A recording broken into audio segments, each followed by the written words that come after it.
नमस्कार दोस्तों, स्वागत है आपके अपने यूट्यूब चैनल संस्कृत अड्डा पर। दोस्तों, आज की जो वीडियो इसमें हम करने वाले हैं बाल विकास एवं शिक्षा शास्त्र से संबंधित महत्वपूर्ण क्वेश्चनों को, जो आपके आगे आने वाले एग्जाम के लिए महत्वपूर्ण रहेंगे। चाहे आप इसका स्टैट का एग्ज़ाम है, सी टैट है या कोई सभी टैट का एग्ज़ाम है, सभी के लिए यहाँ पर ये महत्वपूर्ण रहेंगे, जिसमें बाल विकास एवं शिक्षा शास्त्र से संबंधित महत्वपूर्ण प्रश्न पूछे जाते हैं। और अगर आपने हमारी इससे पहले वाली वीडियो नहीं देखी है तो इसे आप आई बटन पर क्लिक करके देख सकते हैं, या फिर हमारे चैनल की जो प्लेलिस्ट है वहां पर जाकर आप अब तक के जितने भी वीडियो हैं सभी का आप देख सकते हैं। और वीडियो शुरू करने से पहले अगर आपने अब तक हमारे चैनल को सब्सक्राइब नहीं किया तो सब्सक्राइब कर लो, और साथ में घंटे वाले कोने से दबाकर आप ऑल पे क्लिक जरूर कर लीजिएगा, जिससे आपको हमारे आने वाली जो वीडियो है उसकी नोटिफिकेशन मिलती रहेगी। और दोस्तों, वीडियो को लाइक, कमेंट और शेयर जरूर कीजिएगा। और आप हमारा जो दूसरा चैनल है रीडिंग लवर्स के नाम से, इसे भी सब्सक्राइब कर सकते हैं, क्योंकि जो भी कोई नई वैकेंसी है इससे संबंधित महत्वपूर्ण जो अपडेट आती है तो इस चैनल पर हम डालते रहते हैं। और इसका जो लिंक है वो आपको इस वीडियो के डिस्क्रिप्शन में मिल जाएगा, तो वहाँ से आप हमारे चैनल पर पहुँच जाओगे। या फिर आप जीके बाय रीडिंग लवर्स नाम से अगर सर्च करेंगे तो उसके बाद भी आप हमारे चैनल पर पहुँच जाओगे। तो महत्वपूर्ण अपडेट के लिए आप इस चैनल को सब्सक्राइब जरूर कर लीजिएगा। और आज की जो वीडियो में हम यहाँ पर क्वेश्चन करने वाले हैं, पूरा जो एग्ज़ाम हुआ था तो उसमें जो है क्वेश्चन पूछे जा चुके हैं। तो हमारा जो यहाँ पर पहला जो क्वेश्चन है बाल विकास एवं शिक्षा शास्त्र में, कि भारतीय संविधान के किस अनुच्छेद में 6 से 14 आयु वर्ग के बच्चों के लिए निःशुल्क व अनिवार्य शिक्षा का अधिकार शामिल किया गया है? अनुच्छेद 26, 15, 45 या 21A में। तो 6 से 14 आयु वर्ग के बच्चों के लिए।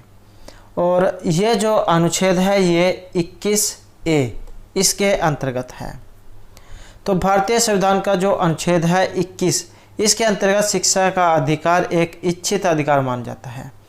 और वर्ष 2002 में 86वां जो संविधान में संशोधन हुआ था, इनके द्वारा संविधान के अनुच्छेद 21 का को जोड़कर प्रारंभिक शिक्षा को नागरिकों का एक मूल अधिकार बनाया गया था। तो कौन सा संविधान संशोधन था? 86वां। कब बना था? 2002 में। तो 2002 में 86वें संविधान संशोधन के द्वारा संविधान के अनुच्छेद 21 का को जोड़कर प्रारंभिक शिक्षा को नागरिकता का एक मूल अधिकार बना दिया गया, जिसमें 6 से 14 वर्ष के बच्चों के लिए निःशुल्क और अनिवार्य शिक्षा का प्रावधान शामिल किया गया। तो ये अनुच्छेद 21A रहेगा 2002 में, और 86वां संशोधन था जिसके द्वारा 21 का इसमें जोड़ा गया था, मतलब 21 है ये।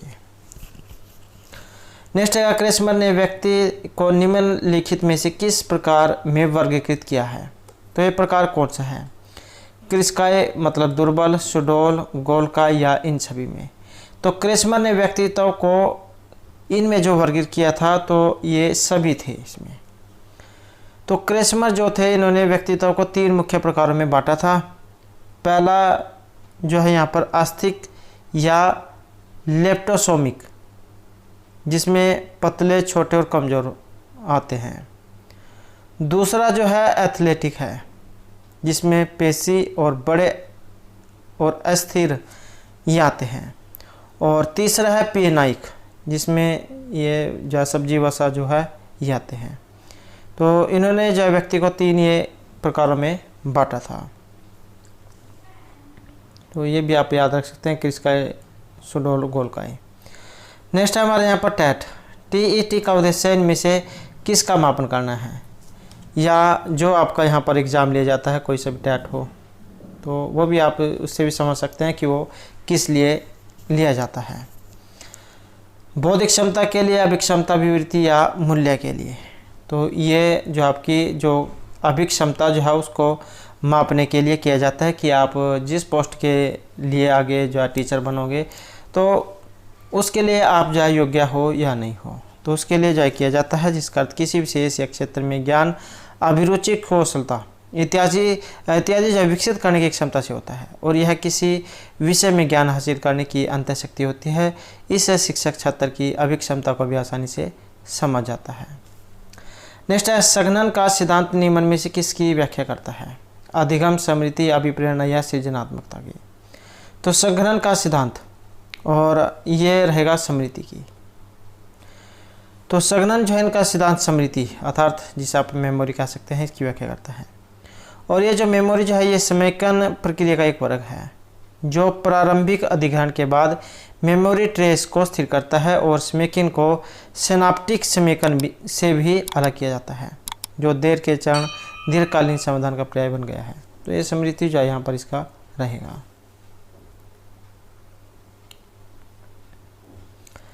नेक्स्ट है यहाँ पर निम्न में से कौन सी शिक्षा मनोविज्ञान की सर्वाधिक व्यक्तिनिष्ठ विधि है। तो शिक्षा मनोविज्ञान की सर्वाधिक व्यक्तिनिष्ठ जो विधि इनमें से कौन सी है, अंतर्दर्शन, बहिर्दर्शन, अवलोकन या प्रयोगीकरण। तो शिक्षा मनोविज्ञान की सबसे व्यक्तिनिष्ठ जो विधि है यहाँ पर यह मानी गई है अंतर्दर्शन विधि,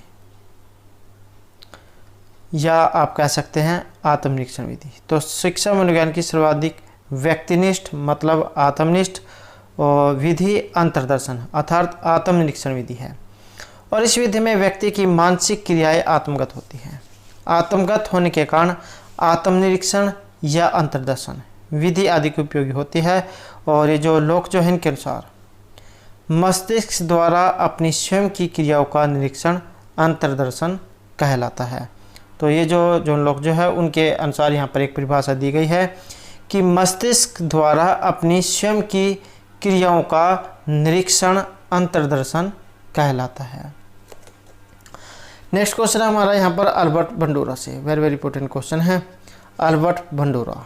तो इनका यहाँ पर जो संबंध है ये किस सिद्धांत से है, सामाजिक अधिगम का सिद्धांत, व्यवहारवादी संज्ञानात्मक विकास का सिद्धांत या मनोलैंगिक विकास से। तो अल्बर्ट बंडूरा जो है इनका संबंध जो है ये सामाजिक अधिगम सिद्धांत जो है इससे माना गया है।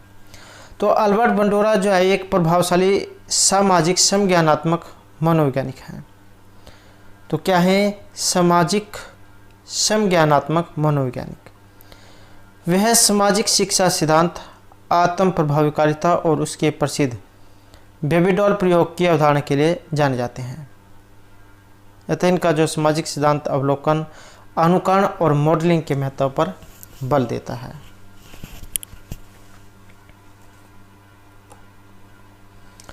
नेक्स्ट है अधिगम में वक्र।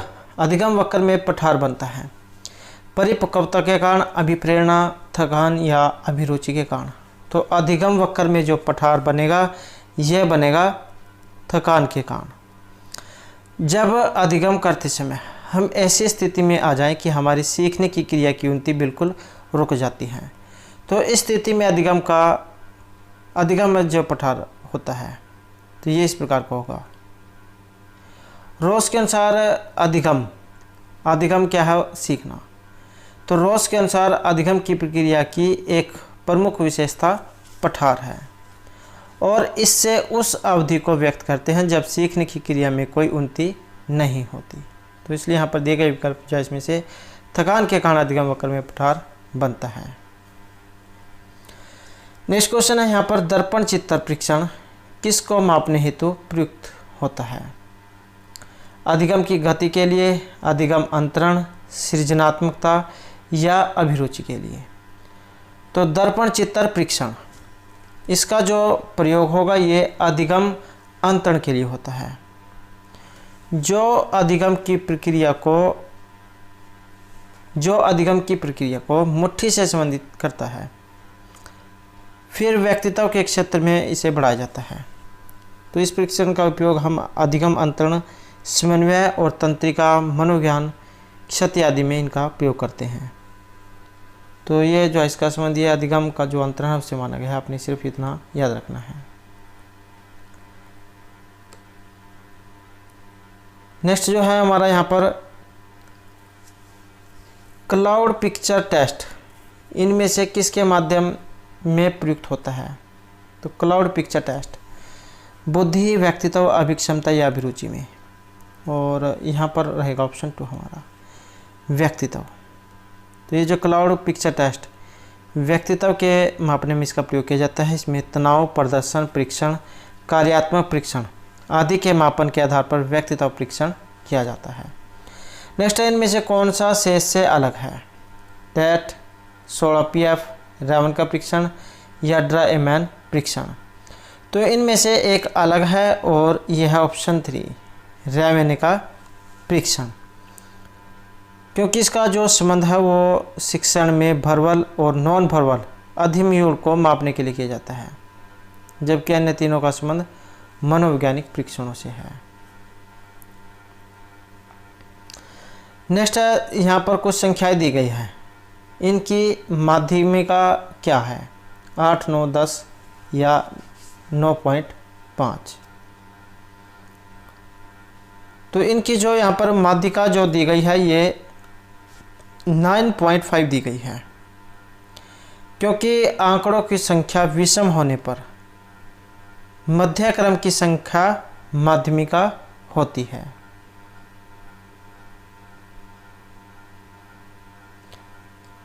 तो इसमें इस प्रकार से जो इसकी माध्यमिका जो है बनती है।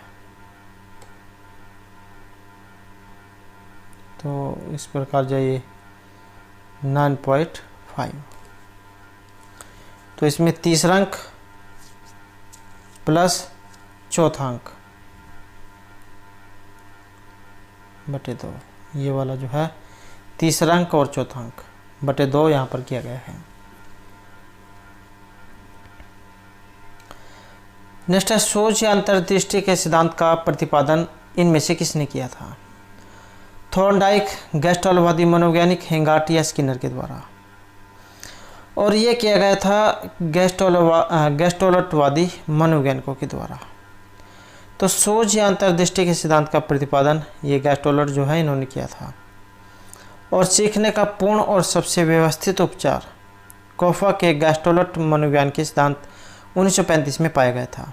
इसमें उन्होंने सुझाव दिया था कि सीखने की स्थिति एक समस्या की स्थिति है और शिक्षार्थी को समस्या को पूरी तरह से देखना चाहिए और अंतर्दृष्टि में इसका समाधान संभव है। तो ये सोच और अंतर्दृष्टि का सिद्धांत आपने याद रखना है। गेस्टोलटवादी जो है उनसे इनका संबंध है। नेक्स्ट है, मैकडूगल के अनुसार प्रत्येक मूल प्रवृत्ति संबंधित है संज्ञान, संवेग, संवेदना या चिंतन से। तो मूल प्रवृत्ति का जो संबंध है ये संवेग जो है उससे माना गया है। तो विलियम मैकडूगल जो है इनके अनुसार मानव विकास और व्यवहार केवल किसी स्थिति के प्रति प्रतिक्रिया नहीं है बल्कि वह अन्य बलों से प्रभावित होता है। अतः संज्ञान, संवेदना, चिंतन सभी संवेगों से संबंधित है और इन्होंने सामाजिक प्रतिक्रिया विकसित करने तथा लक्ष्यीकरण को लक्ष्य बनाने में वृत्ति के बारे में बताया है। तो मैकडूगल जो के अनुसार मूल प्रवृत्ति का जो संबंध है इस संवेगों से माना गया है। नेक्स्ट है, पूर्व अनुभव के आधार पर संवेदना को अर्थ प्रदान करना कहलाता है। संवेदना प्रत्यक्ष ज्ञान, अभिप्रेरणा या कल्पना, और इसे कहा गया है प्रत्यक्ष ज्ञान। तो पूर्व अनुभव के आधार पर संवेदना प्रकट करना और उसके अर्थ प्रदान करने को प्रत्यक्ष ज्ञान कहा गया है। तो पूर्व अनुभव के आधार पर संवेदना, प्रत्यक्ष ज्ञान। नेक्स्ट है, 5 वर्ष के मोहन की मानसिक आयु 8 वर्ष है, तो उसकी जो बुद्धि लब्धि है वो कितनी होनी चाहिए, 150, 160, 140 या 135। मानसिक आयु 8 है और बुद्धि लब्धि कितनी होगी। तो यहाँ पर जो फार्मूला बताया गया था बुद्धि लब्धि निकालने का, मानसिक आयु बटे वास्तविक आयु गुणा 100।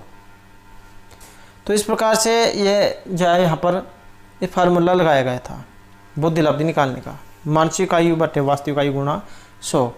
मानसिक आयु कितनी है, 8 है, वास्तविक आयु 5 है, गुणा 100 में।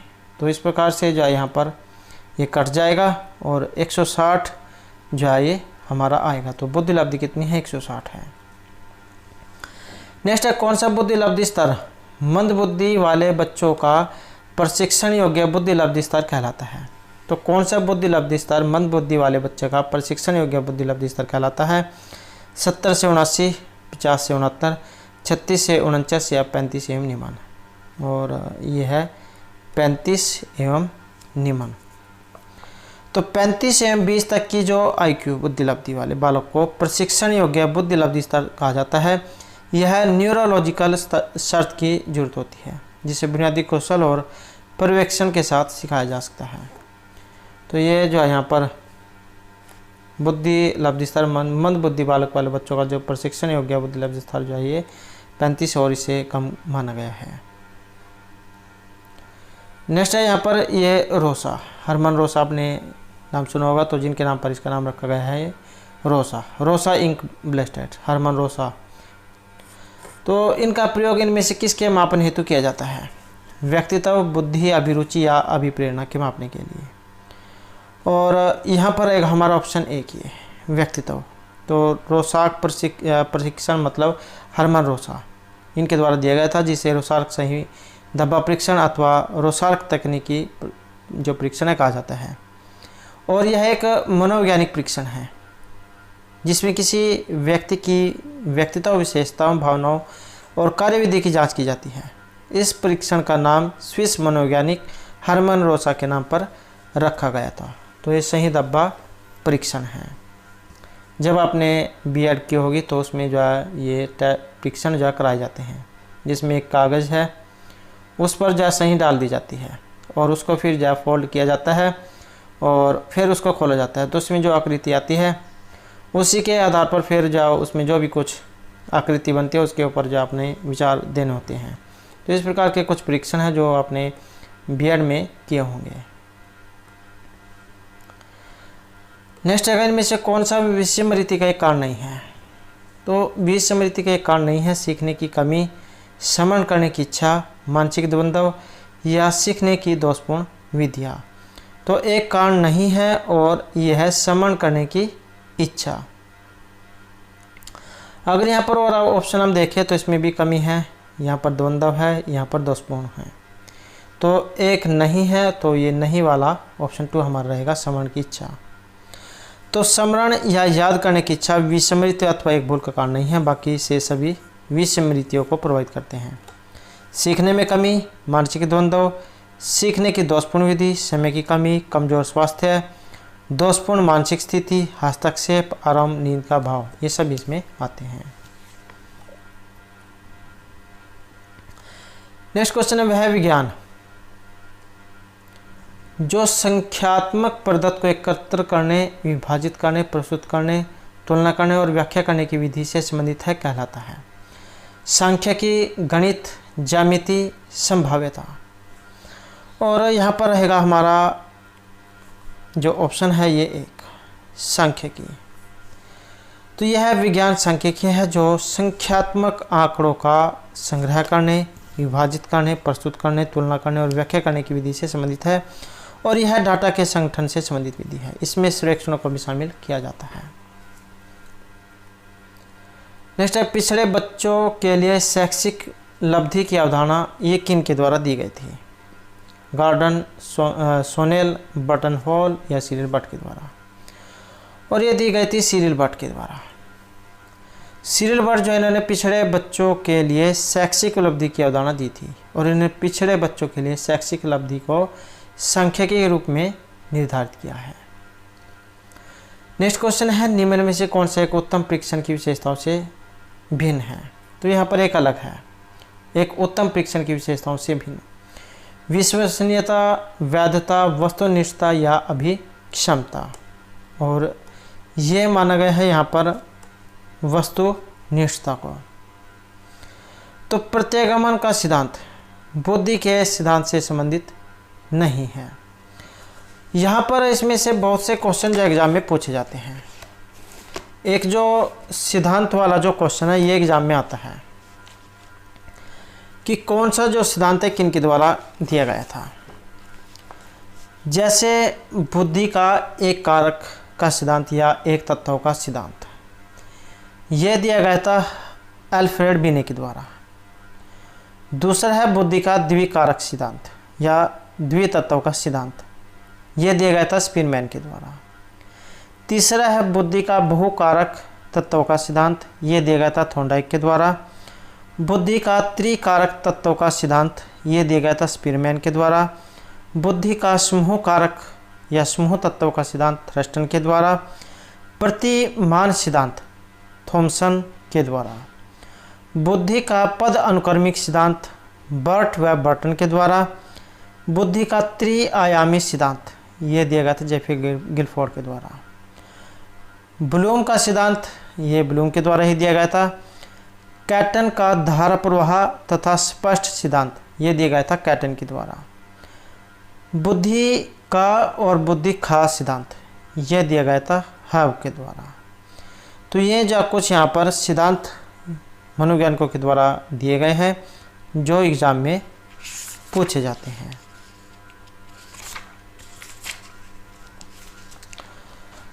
नेक्स्ट जो हमारे यहाँ पर क्वेश्चन है, निम्न में से कौन सा बुद्धि का एक सिद्धांत नहीं है? तो ये हो गया यहाँ पर प्रत्यगमन का सिद्धांत। कौन सा इनमें से कौन सी एक अंतःस्रावी ग्रंथि नहीं है? एड्रिनल ग्रंथि, पीयूष, लार या थायराइड ग्रंथि। तो अंतःस्रावी ग्रंथि नहीं है और ये है ऑप्शन 3 लार ग्रंथि। लार ग्रंथि जो एक अंतःस्रावी ग्रंथि नहीं है, यह एक्सोक्राइन ग्रंथियों नलिकाओं के साथ जुड़ी हुई ग्रंथि है जो लार पैदा करती है और यह कई घटकों से मिलकर बनती है। इसमें एमिलेस एक पाचक एंजाइम होता है जो स्टार्च को माल्थेस और ग्लूकोज में विभाजित करता है। नेक्स्ट क्वेश्चन है, जिन पियाजे के अनुसार संज्ञानात्मक विकास की जो द्वितीय अवस्था वो कौन सी है? ज्ञानेंद्रिय, औपचारिक सक्रिय की अवस्था, पूर्व सक्रिय या मूर्त सक्रिय की अवस्था।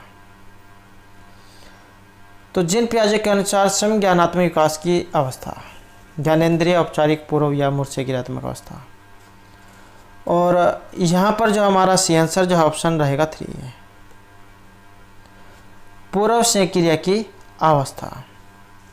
तो जिन पियाजे के द्वारा प्रतिपादित संज्ञानात्मक विकास की अवस्थाओं में द्वितीय अवस्था पूर्व सक्रियात्मक की अवस्था है जो 2 से 7 वर्ष के बीच की आयु में देखी जाती है। इसमें प्रतीकात्मक विचार विकसित होते हैं। इसमें संख्या वस्तु के विभिन्न भौतिक गुणों को समन्वित नहीं कर पाता। तो पूर्व सक्रियात्मक की अवस्था। और ये जो जिन पियाजे हैं यहाँ पर यह भी क्वेश्चन बन जाता है इनके द्वारा कितनी अवस्थाओं के बारे में बताया गया है। तो ये 4 जो अवस्था इनके बारे में यहाँ पर बताया गया है। ये संज्ञानात्मक विकास के लिए जाने जाते हैं और ये 4 अवस्था यहाँ पर ज्ञानेंद्रिय हो गई, पूर्व, मूर्त और औपचारिक। इनकी अवस्था भी आ जाती है कि कौन सी अवस्था कहाँ तक है। तो जैसे ज्ञानेंद्रिय है, इंद्रिय गामिक 0 से 2 की हो गई, फिर जो आपकी पूर्व होगी ये 2 से 7 की हो गई, मूर्त होगी 7 से 11 की, फिर औपचारिक होगी 11 से और प्रौढ़ वर्ष की। नेक्स्ट है, शारीरिक विकास को प्रभावित करने वाला जो कारक है वो इनमें कौन सा है? तो शारीरिक विकास को प्रभावित करने वाला कारक वंशन क्रम, वातावरण, खेल, व्यायाम या ये सभी। तो ये जितने भी यहाँ पर दिखाए गए हैं ये सभी के सभी जो व्यक्ति को प्रभावित करते हैं। वंशन क्रम, जैसे किसी के माता पिता छोटे हैं, बड़े हैं या किसी को कोई पुरानी बीमारी है, पिता को हो या उनके आगे पिता को हो या उनके आगे पिता को हो, तो कभी ना कभी किसी बालक में देखने को मिल सकती है। वातावरण का भी प्रभाव पड़ता है। अगर किसी का वातावरण गंदा है, कोई लड़ाई झगड़ा होता है, गाली गलौज होती है या बोलने का सही तरीका नहीं है, तो उसका प्रभाव भी पड़ता है। खेल और व्यायाम, अगर कोई बच्चा आलसी है, ना खेलता है, ना व्यायाम करता है, ना खेलता कूदता है, तो उसका भी प्रभाव पड़ता है। तो इन सभी का जो है एक व्यक्ति के शारीरिक विकास पर प्रभाव पड़ता है। तो ये सभी कारण यहाँ पर सही इसमें माने गए हैं। नेक्स्ट क्वेश्चन है यहाँ पर, बुद्धि लब्धि की गणना का सही सूत्र इनमें से कौन सा है? तो बुद्धि लब्धि निकालने का जो यहाँ पर सूत्र है, मानसिक आयु बटे वास्तविक आयु गुणा 100। तो यही जो हमारा सी आंसर रहेगा जिसके द्वारा हमने पहले जो क्वेश्चन को हल किया था। तो मानसिक आयु बटे वास्तविक आयु गुणा 100। नेक्स्ट क्वेश्चन है, चिंतनशील सोच की चर्चा इनमें से किसने की है? डेवी, रॉस, वुडवर्थ या ड्रेवर के द्वारा। और यहाँ पर रहेगा हमारा ऑप्शन 1 ये डेवी के द्वारा। तो ये जो चिंतनशील सोच जो है इसका विचार 1910 में जॉन डीवी इनके द्वारा दिया गया था।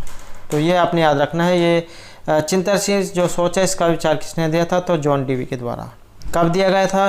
तो ये दिया गया था वर्ष 1910 में। और डीवी की सबसे बुनियादी धारणा थी कि सीखने से उस डिग्री में सुधार होता है जो प्रतिबिंब की प्रतिक्रिया से उत्पन्न होती है। तो ये चिंतनशील जो सोच है आपने याद रखनी है, जॉन डीवी के द्वारा दी गई थी। नेक्स्ट क्वेश्चन है आगमनात्मक तर्क के स्तरों में कौन सा एक शामिल नहीं है? तो आगमनात्मक तर्क के स्तरों में एक शामिल नहीं है अवलोकन, प्रयोग, सामान्यीकरण या कल्पना। और यह रहेगा ऑप्शन 4 हमारा, कल्पना। तो आगमनात्मक तर्क के स्तरों में कल्पना को शामिल नहीं किया जाता। इसमें अवलोकन, चिंतन एवं चिंतन के विभिन्न रूपों अथवा प्रकारों को शामिल किया जाता है। यह लक्ष्य उन्मुखी सोच की ओर बढ़ने को प्रेरित करता है अथवा उस तरह की सोच को इंगित करता है। नेक्स्ट क्वेश्चन हमारा यहाँ पर सीखी गई बात को धारण करने और पुनः स्मरण करने में असफल होना क्या कहलाता है? सीखी गई बात को धारण करने और पुनः स्मरण करने में असफल होना, विस्मरण, स्मरण, धारण या फिर चिंतन। और इसे कहा गया है विस्मरण। तो सीखी गई बात को धारण करने और पुनः स्मरण करने में असफल होने को विस्मरण कहा जाता है और यह याद की कमी को व्यक्त करता है। तो विस्मरण इसे कहा जाता है, मतलब भूलना।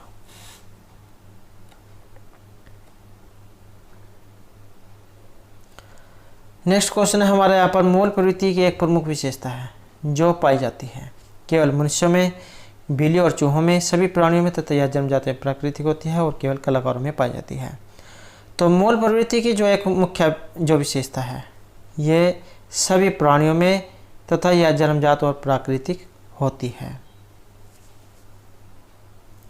इसमें परिवर्तन समाज व वातावरण के प्रभाव से भी होता है जो बाद में होता है। तो इस सभी प्राणियों में और यह जन्मजात और प्राकृतिक होती है। तो दोस्तों ये थे हमारे आज के यहाँ पर बाल विकास एवं शिक्षा शास्त्र से संबंधित कुछ महत्वपूर्ण क्वेश्चन जो आपके आगे आने वाले एग्जाम के लिए महत्वपूर्ण रहेंगे। और दोस्तों अगर आपने अभी तक हमारे चैनल को सब्सक्राइब नहीं किया तो सब्सक्राइब कर ले और हमारे साथ अंत बनाने के लिए धन्यवाद।